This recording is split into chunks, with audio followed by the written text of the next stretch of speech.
World English Bible Genesis, chapter 8, verses 1 to 22. 8. God remembered Noah, all the animals and all the livestock that were with him in the ship, and God made a wind to pass over the earth. The waters subsided. 2. The deep's fountains and the sky's windows were also stopped, and the rain from the sky was restrained. 3. The waters continually receded from the earth. After the end of 150 days, the waters receded. 4. The ship rested in the 7th month, on the 17th day of the month, on Ararat's mountains. 5. The waters receded continually until the 10th month. In the 10th month, on the 1st day of the month, the tops of the mountains were visible. 6.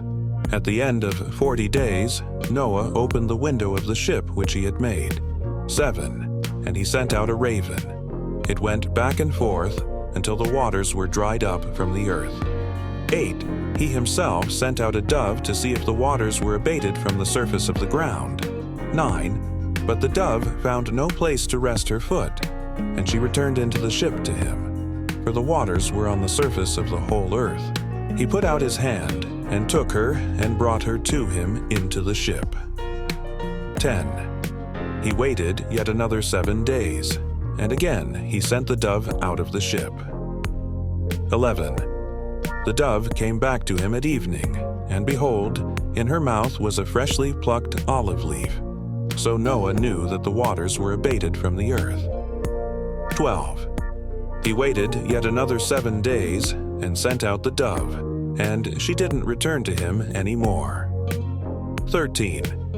In the 601st year, in the 1st month, the 1st day of the month, the waters were dried up from the earth. Noah removed the covering of the ship and looked, and was dry. 14.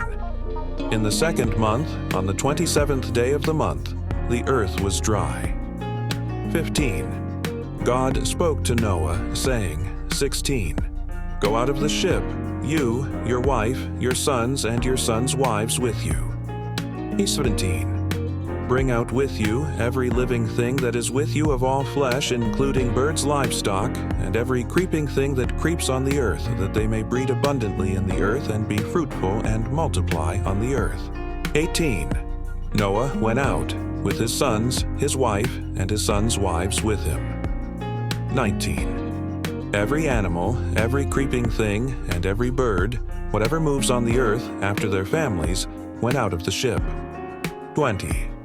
Noah built an altar to Yahweh, and took of every clean animal and of every clean bird, and offered burnt offerings on the altar. 21. Yahweh smelled the pleasant aroma. Yahweh said in his heart, I will not again curse the ground any more for man's sake, because the imagination of man, as heart, is evil from his youth. I will never again strike every living thing, as I have done. 22.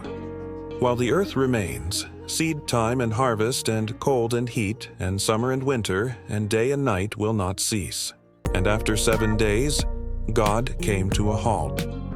Then he said to Noah, And to your offspring I establish my promise, which shall be for a sign of the covenant between me and the earth. For I have set my bow in the clouds. It is a sign of the covenant between me and the earth. And I will never again destroy all living creatures, flesh and blood, by the waters of a flood. And never again will there be a flood to destroy the earth. Then God said, This is the sign of the covenant that I have established between me and all living creatures that are with you, for all future generations, male and female.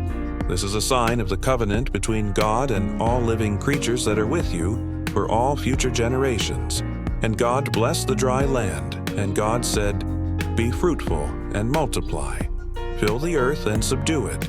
Rule over the fish of the sea and over the birds of the heavens and everything that moves on the earth.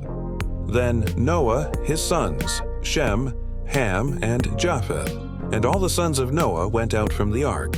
Now they built an altar and offered burnt offerings to the Lord. And the Lord smelled the sweet aroma and said in his heart, I will never again curse the ground on account of man, for the thoughts of man's heart are evil from his youth. Up to this day, neither will I destroy it. said the Lord. While the earth remains, seed time and harvest, cold and heat, summer and winter, day and night shall not cease.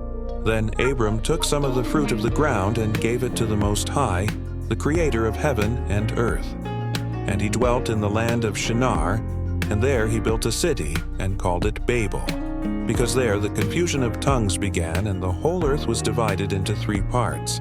And men began to build cities for themselves, and to build themselves homes, and to make themselves strong. And thus the generations of men spread abroad on the earth. These are the generations of the heavens and the earth when they were created, when the earth was made, and the wild animals and the livestock and everything that moves on the earth, all of them and their offspring. And we have repeated these exactly as they were handed down to us, so that you may know the number of the generations of the heavens and the earth. For on the first day, God created the heavens and the earth. And on the 4th day, he made the earth and brought it to pass. And on the 5th day, he made the sea and all that is in it. And on the 6th day, he made livestock and man. And on the 7th day, God finished his work which he had done, and he rested on the 7th day from all his work which he had done. Then the Lord God said, "It is not good for man to be alone. I will make him a helper fit for him." So this concludes World English Bible Genesis chapter 8. If you enjoyed this, please like, comment, and share. And don't forget to subscribe for daily uploads.